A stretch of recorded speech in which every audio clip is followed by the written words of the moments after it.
Test ক্রিকেটে root সম্পর্কে যদি বলতে চাই, এই মুহূর্তে তিনি আছেন টেস্ট ব্যাটিং র্যাঙ্কিংয়ের নাম্বার 1-এ। ইংল্যান্ডের হয়ে সর্বোচ্চ টেস্ট সেঞ্চুরির মালিকও এখন রুট। এর আগে এলিস্টার কুক এতদিন ইংল্যান্ডের সর্বোচ্চ টেস্ট সেঞ্চুরির মালিক ছিলেন। 161টি টেস্টে এলিস্টার কুকের সেঞ্চুরির সংখ্যা ছিল 33টি। তার চেয়ে 16টি টেস্ট কম, অর্থাৎ 145টি টেস্ট খেলে রুট 34টি সেঞ্চুরি করে ফেলেছেন।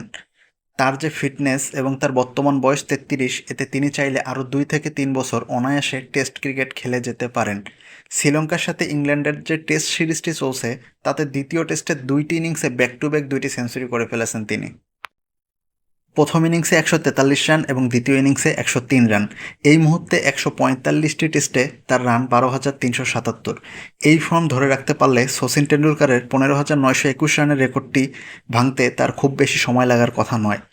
শচীন টেন্ডুলকারের টেস্টের 15,921 রানের রেকর্ডটি যদি কেউ ভাঙতে পারে, তাহলে তার নাম নিঃসন্দেহে ইংল্যান্ডের এই ডানহাতি ব্যাটসম্যান জো রুট।